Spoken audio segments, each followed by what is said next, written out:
வணக்கம். மாலை முரசு செய்திகளை விரிவாக பார்ப்பதற்கு முன் தலைப்புச் செய்திகள். இந்தியாவின் வளர்ச்சியை திமுக காங்கிரஸ் ஏற்க விரும்பவில்லை என பிரதமர் மோடி கருத்து. ஊழலுக்கு காரணமானவர்கள் ஒன்று சேர்ந்து கூட்டணி அமைத்துள்ளதாக தேனி பொதுக்கூட்டத்தில் பேச்சு. யார் பிரதமர் என்பதில் திமுக கூட்டணி குழப்பத்தில் இருப்பதாக முதலமைச்சர் பழனிசாமி குற்றச்சாட்டு. நாட்டின் 15வது பிரதமராக மோடி மீண்டும் பதவி ஏற்பார் என துணை முதல்வர் ஓ பன்னீர்செல்வம் உறுதி. கொளுத்தும் வெயிலை விட அதிமுக ஆட்சியின் கொடுமை தாங்க முடியவில்லை என மு.க. ஸ்டாலின் பேச்சு. தமிழகத்தில் எடப்பாடி ஆட்சியையும் மத்தியில் மோடி ஆட்சியும் அகற்ற வேண்டும் எனவும் வேண்டுகோள். தமிழர்களின் வாழ்வில் புதிய எழுச்சியும் வளர்ச்சியும் மகிழ்ச்சியும் கொடுக்கும் ஆண்டாக அமையட்டும். தமிழ் புத்தாண்டை ஒட்டி ஆளுநர் பன்வாரிலால், முதலமைச்சர் பழனிசாமி உள்ளிட்ட தலைவர்கள் வாழ்த்து.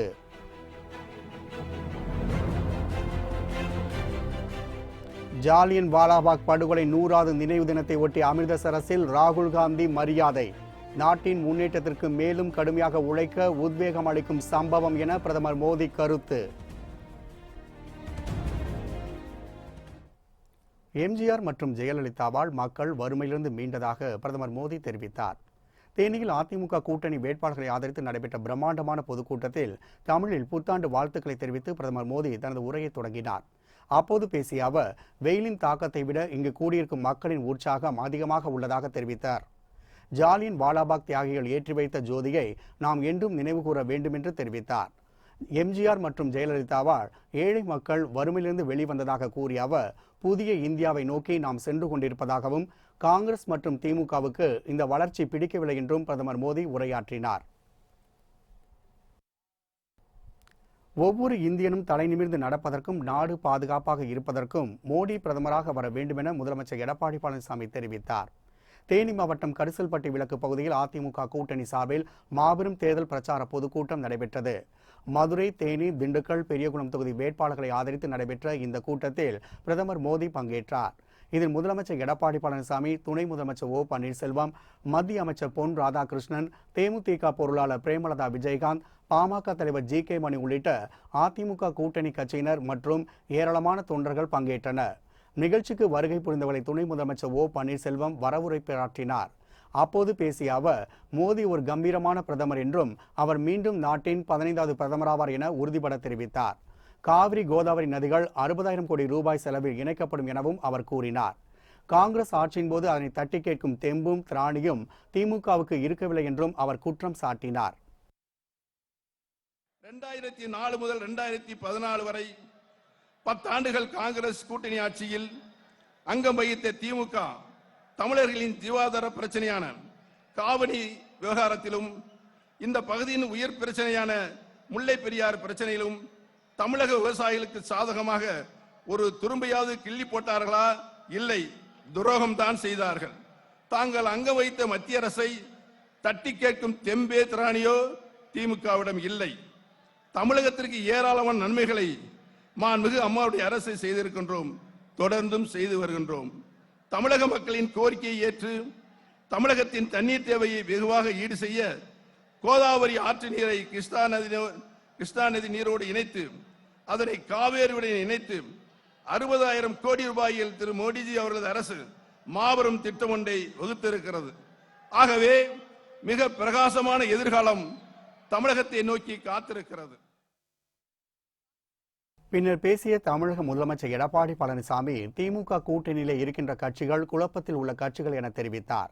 தலையில்லாத உடம்பு மாதிரி யார் பிரதமர் என்று தெரியாத அளவில் காங்கிரஸ் கட்சி இருப்பதாக தெரிவித்தார். அதிமுகவை பற்றி பேசிய திமுகவுக்கு எந்த தகுதியும் அருகதையும் இல்லை என கூறிய அவர், ஒவ்வொரு இந்தியனும் தலை நிமிர்ந்து நடப்பதற்கும் நாடு பாதுகாப்பாக இருப்பதற்கும் மோடி பிரதமராக வர வேண்டும் என எடப்பாடி பழனிசாமி உரையாற்றினார்.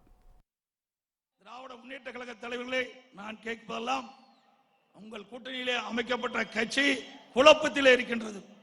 தெளிவு கிடையாது, ஒற்றுமை கிடையாது, சந்தர்ப்பவாத கூட்டணி நீங்கள் அமைத்திருக்கின்றீர்கள். ஆகவே நீங்கள் காங்கிரஸை ஆதரிக்கின்றீர்களா கேரளாவில், அல்லது கம்யூனிஸ்டை ஆதரிக்கின்றீர்களா? ஆனால் எதிர்கட்சியிலே திராவிட முன்னேற்ற கட்சி தலைவர் ஒருவர் தான் பாரத பிரதமர் ராகுல் காந்தி என்று அறிவிக்கப்படுகின்றார். அவர் கூட்டணியில் அங்க வைத்த கட்சிகள் இந்தியாவில் இருக்கின்ற எதிர்க்கட்சிகள் ஒன்றுபட்டு இல்லாமல் யார் பிரதமரே இல்லாமல் வாக்கு கேட்டுக் கொண்டிருக்கின்றார்கள். தலையில்லாத உடம்பு மாதிரி அவருடைய எதிரிலே இருக்கின்றார்கள். நம்மை பொறுத்த வரைக்கும் திறமையான பாரத பிரதமர், வலிமையான பாரத பிரதமர், இந்த நாட்டை காக்கக்கூடிய பாரத பிரதமர், மாண்புமிகு பாரத பிரதமர் நரேந்திர மோடி அவர்கள் மீண்டும் இந்த நாட்டை ஆள வேண்டும்.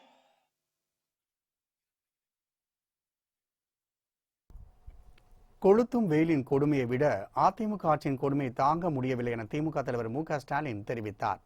திருச்சி மக்களவைத் தொகுதியில் போட்டியிடும் திமுக காங்கிரஸ் கூட்டணி வேட்பாளர் திருநாவுக்கரசரை ஆதரித்து திமுக தலைவர் மு.க. ஸ்டாலின் இன்று தேர்தல் பிரச்சாரம் மேற்கொண்டார். அப்போது பேசிய அவர், திருச்சி திமுகவின் எஃகு கோட்டை என்று கூறினார். திமுகவின் தேர்தல் அறிக்கை ஹீரோ, காங்கிரசின் தேர்தல் அறிக்கை சூப்பர் ஹீரோ, பாஜகவின் தேர்தல் அறிக்கையோ ஜீரோ என்றும் ஸ்டாலின் விமர்சனம் செய்தார். மாநிலத்தில் சுயாட்சி, மத்தியில் கூட்டாட்சி என்பதே திமுகவின் லட்சியம், கொள்கை என்றும் அவர் கூறினார். தற்போது கொளுத்தும் வெயிலின் கொடுமையை விட அதிமுக ஆட்சியின் கொடுமையை தாங்க முடியவில்லை என்று கூறிய மு.க. ஸ்டாலின், தமிழகத்தில் எடப்பாடி ஆட்சியையும் மத்தியில் மோடி ஆட்சியும் அகற்ற வேண்டும் என வேண்டுகோள் விடுத்தார். ஆட்சியின் கொடுமை தாங்க முடியல, ஆனால் ஆட்சியின் கொடுமையை எண்ணி பார்க்கிற போது இந்த கொடுமை நமக்கு பெரிதாக தெரியல. திமுக கழகத்தினுடைய எஃகு கோட்டையாக விளங்கிக் கொண்டிருக்கக்கூடிய இந்த திருச்சியில் கழகம் அரசியல் களத்தில் காலூன்றி நிற்பதற்கு காரணமாக இருந்தது இந்த திருச்சி தான். மாநிலத்தில் சுயாட்சி, மத்தியிலே கூட்டாட்சி என்பதுதான் திராவிட முன்னேற்ற கழகத்தினுடைய அடிப்படை லட்சியமாக, இலக்காக, ஒரு கொள்கையாக இன்றைக்கு நாம் அதை ஏற்றுக்கொண்டிருக்கிறோம். நீட் தேர்வு வேண்டுமா அல்லது வேண்டாமா என்பது குறித்து இனி சரியான முடிவெடுக்க வேண்டிய நாள் ஏப்ரல் 18 என காங்கிரஸ் முன்னாள் மத்திய அமைச்சர் ப. சிதம்பரம் தெரிவித்துள்ளார். இது தொடர்பாக அவர் தன் ட்விட்டரில், நீட் தேர்வு பற்றி 2 அணிகளும் நிலைப்பாடுகளை தெளிவாக கூறிவிட்டதாகவும், யாருக்கு வாக்களிப்பது என்று மாணவர்கள், பெற்றோர்கள் முடிவெடுப்பது எளிதாகிவிட்டதாகவும் தெரிவித்துள்ளார். மேலும் காங்கிரஸ் அரசு அமைந்தால் நீட் தேர்வு கிடையாது, பாஜக அரசு அமைந்தால் நீட் தேர்வு தொடர்ந்து இருக்கும் என்றும், இனி சரியான முடிவெடுக்க வேண்டிய நாள் ஏப்ரல் 18 என ப. சிதம்பரம் தன் ட்விட்டரில் பதிவிட்டுள்ளார். இது தவிர மாநில மக்களின் விருப்பத்தையும் உரிமைகளையும் மதிக்கும் மத்திய அரசு வேண்டுமா அல்லது தன் முடிவுகளை மாநிலங்கள் மீது திணிக்கும் மத்திய அரசு வேண்டுமா என்றும் ப. சிதம்பரம் கேள்வி எழுப்பியுள்ளார்.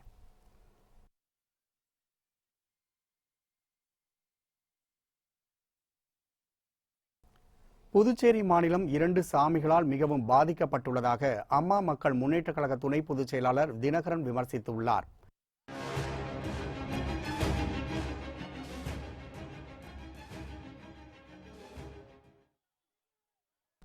புதுச்சேரி தட்டாஞ்சாவடி தொகுதியில் அமமுக வேட்பாளரை ஆதரித்து தினகரன் தேர்தல் பிரச்சாரம் செய்தார். அப்போது பேசிய அவர், புதுச்சேரியில் தற்போது காமெடியான ஆட்சி நடைபெற்று வருவதாக கூறினார். புதுச்சேரி மாநிலம் 2 சாமிகளால் மிகவும் பாதிக்கப்பட்டுள்ளதாக கூறிய அவர், ஒரு சாமிகளாலும் புதுச்சேரிக்கு மாநில அந்தஸ்து வாங்க முடியவில்லை என்றும் தெரிவித்தார். புதுச்சேரியில் மூடி கிடக்கும் பஞ்சாலையை திறக்கவும், சுற்றுலாத்துறை வளர்ச்சி அடையவும் அமமுக நடவடிக்கை எடுக்கும் என்று தினகரன் உறுதியளித்தார். திரு நாராயணசாமி இன்றைக்கு முதல்வராக இருப்பவர் மன்மோகன் சிங் அரசாங்கத்திலே மத்திய அமைச்சராக இருந்த பொழுது இங்கே இன்னொரு சாமி திரு ரங்கசாமி முதலமைச்சராக இருந்தார். 2 பேருக்குள் இருந்த சண்டையால் அன்றைக்கும் நமது புதுச்சேரியின் நலன்கள் புறக்கணிக்கப்பட்டன. காரணம், மத்தியிலே அமைச்சராக இருந்த நாராயணசாமி நிறுத்தியிருந்தார் அன்றைக்கே இதற்கு சிறப்பு மாநில அந்தஸ்தை பெற்றிருக்கலாம். எதற்காக இதை சொல்கின்றேன் என்றால், தேசிய கட்சிகளை நம்பி இந்த பகுதி மக்கள் படுகின்ற பாட்டை தயவு செய்து நீங்கள் எண்ணி பார்க்க வேண்டும். இந்த சாமிகளை நம்பி வீணாகாமல் புதிய மாற்றத்தை நீங்கள் உருவாக்குவதற்கு முயற்சிக்க வேண்டும். ஊழல் செய்த ஆட்சியாளர்கள் கைதாகும் போது அவர்கள் கொள்ளையடித்த சொத்துக்களை கையகப்படுத்துவோம் என மக்கள் நீதி மய்யம் கட்சியின் தலைவர் கமல்ஹாசன் தெரிவித்தார். சிவகங்கையில் மக்கள் நீதி மய்யம் வேட்பாளரை ஆதரித்து தேர்தல் பிரச்சாரம் செய்த கமல்ஹாசன், மாண்புமிகு கயவர்கள் என அரசியல்வாதிகளை சாடினார். அரசியல்வாதிகள் கொள்ளையடித்த சொத்துக்களை கையகப்படுத்தும் தைரியம் தனக்கு உள்ளதாக கூறிய அவர், தற்போது ஆம்புலன்ஸ் மற்றும் போலீஸ் வாகனங்களில் பணம் கடத்தப்படுவதாக குற்றம் சாட்டினார். தமிழக காவல்துறை ஏவல் துறையாக மாறிவிட்டதாகவும் அவர் குற்றம் சாட்டினார். மக்களுக்கு துரோகம் செய்யும் அரசு அகற்றப்பட வேண்டும் என கூறிய கமல்ஹாசன், இலவசமாக கொடுத்து ஏழ்மையை போக்குவோம் என்பவர்களை நம்ப வேண்டாம், அவர்களிடம் வேலை வாய்ப்புகளை கேளுங்கள் என்றும் தெரிவித்தார். மாறி மாறி எடுத்துக்கிட்டே இருக்காங்க. கொடுப்பதில்லை, எடுப்பதில்லை, தெரியாது. இப்படிப்பட்ட கயவர்கள் உள்ள இந்த நிலையை மாற்ற வேண்டும். மாண்புமிகு கயவர்கள் ஒரு நாளைக்கு ஆபத்துக்காக ஒருத்தர் விட்ட இப்ப அடிக்கடி மீட்டிங் எல்லாம் ஆம்புலன்ஸ் வந்துகிட்டே இருக்கு. ஒருவேளை என்னுடைய சந்தேகமா இருக்கலாம், எதுக்கும் துணிந்தவர்கள் இவர்கள். ஆம்புலன்ஸ் போலீஸ் வண்டி எல்லாம் வச்சு பணத்தை கடத்துவாங்கன்னு செய்திகள் வருது. நிஜமா என்ன தெரியாது. அது நிஜமாக இருந்தால் அவர்கள் அகற்றப்பட வேண்டும். ஒன்று ஞாபகம் வைத்துக் கொள்ளுங்கள், ஃப்ரீயா கொடுத்து மக்களுக்கு உங்கள் ஏழ்மையை போக்குறேன்னு சொல்ற யாரையும் நம்பாதீங்க. ஏழ்மையை போக்குறதுக்கு அது வழி இல்லைங்க. நாங்களாம் பிச்சைக்காரன் இல்லை. எங்களுக்கு வேலை கொடு, நிமிர்ந்து நின்று உங்கள் ராஜ்யத்தில் அந்த சிம்மாசனத்தை தூக்கி வைப்போம். வைக்கிறதே நாங்கள் தானே, இறக்கிறத நாங்கள் தான். சென்னை, நாமக்கல், நெல்லை உள்ளிட்ட 18 இடங்களில் அரசு ஒப்பந்ததாரர் மற்றும் பைனான்சிற்கு சொந்தமான இடங்களில் வருமான வரித்துறை நடத்திய சோதனையில் கணக்கில் வராத 32 கோடி ரூபாய் பணம் பறிமுதல் செய்யப்பட்டுள்ளது. தேர்தலுக்கு இன்னும் சில நாட்களே உள்ள நிலையில் வருமான வரித்துறை அதிகாரிகள் தமிழகத்தில் சென்னை, நாமக்கல், நெல்லை உள்ளிட்ட 18 இடங்களில் அரசு ஒப்பந்ததாரர் மற்றும் பைனான்சிற்கு சொந்தமான இடங்களில் அதிரடி சோதனை நடத்தியுள்ளனர். வாக்காளர்களுக்கு அளிக்க பணம் பதுக்கப்பட்டிருக்கலாம் என்ற சந்தேகத்தின் பேரில் இந்த சோதனை நடத்தப்பட்டுள்ளது. நாமக்கல்லை தலைமையிடமாக கொண்ட PSK கன்ஸ்ட்ரக்ஷன் கம்பெனிக்கு சொந்தமான இடங்களில் இந்த சோதனை நடைபெற்றது. சென்னையிலும் 10 இடங்களில் வருமான வரித்துறை அதிகாரிகள் சோதனை மேற்கொண்டனர். இந்த சோதனையில் கணக்கில் வராத 32 கோடி ரூபாய் பணம் மற்றும் முக்கிய ஆவணங்கள் கைப்பற்றப்பட்டுள்ளதாக வருமான வரித்துறை தகவல்கள் தெரிவிக்கின்றன. இந்நிலையில் PSK குழுமத்தில் 2வது நாளாக இன்றும் வருமான வரித்துறை சோதனை நடைபெற்று வருகின்றது.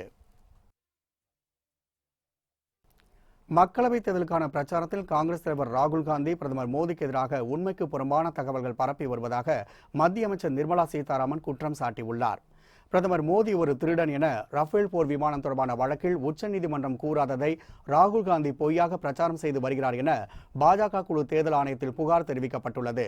இதுகுறித்து மத்திய அமைச்சர்கள் நிர்மலா சீதாராமன், முக்தர் அப்பாஸ் நக்வி, பாஜக ஊடக பிரிவு தலைவர் அனில் பலூனி உள்ளிட்டோர் அடங்கிய பாஜக குழுவினர் தேர்தல் ஆணையத்திடம் புகார் அளித்துள்ளனர். தேர்தல் ஆணையத்தில் புகார் அளித்த பிறகு செய்தியாளர்களை சந்தித்த அமைச்சர் நிர்மலா சீதாராமன் கூறும்போது, உச்சநீதிமன்றத்தை மேற்கோள் காட்டி பிரதமர் மோடியை திருடன் எனவும் அவர் மீது மேலும் பல்வேறு பொய்யான குற்றச்சாட்டுகளையும் ராகுல் காந்தி தொடர்ந்து கூறி வருவதாக தெரிவித்தார். தேர்தல் விதிமுறைகளை மீறும் ராகுல் காந்தி மீது நடவடிக்கை எடுக்க வேண்டும் என கூறிய நிர்மலா சீதாராமன், இதுவரை 3 முறை ராகுல் காந்தி குறித்து தேர்தல் ஆணையத்தில் புகார் அளித்துள்ளதாகவும் தெரிவித்தார்.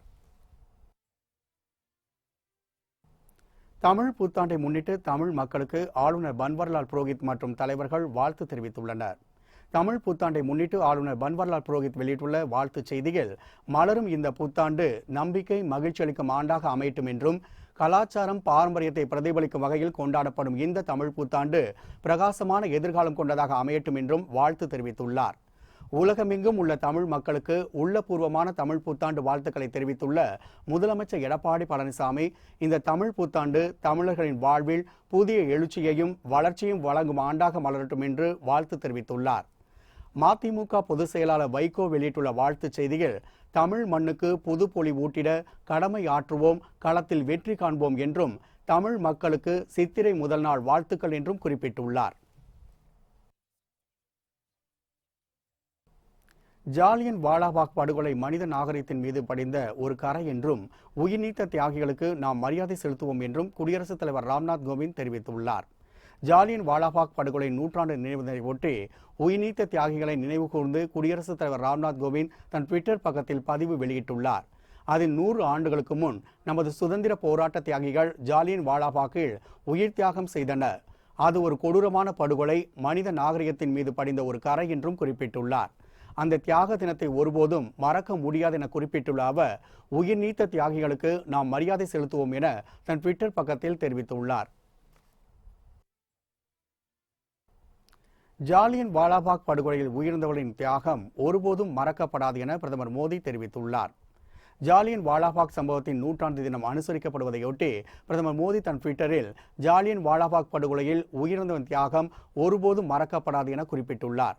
நாட்டின் முன்னேற்றத்திற்கு மேலும் கடுமையாக உழைக்க ஜாலியன் வாலாபாக் நினைவு உத்வேகம் அளிப்பதாகவும் பிரதமர் மோடி தெரிவித்துள்ளார். பஞ்சாப் மாநிலத்தில் உள்ள ஜாலியன் வாலாபாக் நினைவிடத்தில் காங்கிரஸ் தலைவர் ராகுல் காந்தி மலர் தூவி மரியாதை செலுத்தினார். ஆங்கிலேயர் ஆட்சியை எதிர்த்து நடந்த விடுதலை போராட்டத்தை நசுக்க 1919ஆம் ஆண்டில் ரவுலட் சட்டம் அமலாக்கப்பட்டது. இதனை எதிர்த்து அமிர்தசரஸில் உள்ள ஜாலியன் வாலாபாகில் கூடிய ஆயிரக்கணக்கான சீக்கியர்களை ஜெனரல் டயர் தலைமையிலான பிரிட்டிஷ் படையினர் கண்மூடித்தனமாக துப்பாக்கியால் சுட்டு கொலைவெறி தாக்குதல் நடத்தினர். இதில் 1600க்கும் மேற்பட்டோர் உயிரிழந்த நிலையில் இந்த கொடூர சம்பவத்திற்கு பின் விடுதலை போராட்டம் மேலும் தீவிரமடைந்தது. இதைத் தொடர்ந்து தற்போது ஜாலியன் வாலாபாக் படுகொலை சம்பவம் நடைபெற்று 100 ஆண்டுகள் ஆகும் நிலையில் அமிர்தசரஸில் உள்ள ஜாலியன் வாலாபாக் நினைவிடத்தில் காங்கிரஸ் தலைவர் ராகுல் காந்தி மலர் தூவி மரியாதை செலுத்தினார். மேலும் பஞ்சாப் முதலமைச்சர் கேப்டன் அமரீந்தர் சிங், முன்னாள் கிரிக்கெட் வீரர் நவ்ஜோத் சிங் சித்து ஆகியோர் மரியாதை செலுத்தினர். ஜாலியன் வாலாபாக் படுகொலை நடந்து 100 வருடங்கள் நிறைவடைந்ததை ஒட்டி அங்கு நடைபெற்ற அஞ்சலி நிகழ்ச்சியில் பிரிட்டனுக்கான தூதர் அஞ்சலி செலுத்தினார். ஜாலியன் வாலாபாக் படுகொலை பஞ்சாப் மாநிலம் அமிர்தசரஸ் நகரில் 1919ஆம் ஆண்டு ஏப்ரல் 13 அன்று நடைபெற்றது. ஜெனரல் டயர் என்ற ராணுவ அதிகாரியின் தலைமையில் பிரிட்டன் ராணுவத்தினரால் நிகழ்த்தப்பட்ட துப்பாக்கிச் சூட்டில் பெண்கள், சிறுவர்கள் என நூற்றுக்கணக்கில் படுகொலை செய்யப்பட்டதுடன் ஏராளமானோர் காயமடைந்தனர். இந்த நினைவிடத்தில் அஞ்சலி செலுத்தும் வகையில் பிரிட்டன் பிரதமர் தெரேசா மே அந்நாட்டு பாராளுமன்றத்தில் இந்தியாவிடம் பகிரங்கமாக மன்னிப்பு கேட்டார். இந்நிலையில் இந்தியாவுக்கான பிரிட்டன் துணை தூதர் இன்று பஞ்சாப் மாநிலத்தில் உள்ள ஜாலியன் வாலாபாக் இடத்தில் உயிரிழந்தவர்களுக்கு அஞ்சலி செலுத்தும் வகையில் மாலை அணிவித்து மரியாதை செலுத்தினார். ஜாலியன் வாலாபாக்கில் உயிரிழந்த தியாகிகளுக்கு காங்கிரஸ் தலைவர் ராகுல் காந்தி, பஞ்சாப் முதலமைச்சர் அமரீந்தர் சிங், அமைச்சர் நவ்ஜோத் சிங் ஆகியோர் அஞ்சலி செலுத்தினர்.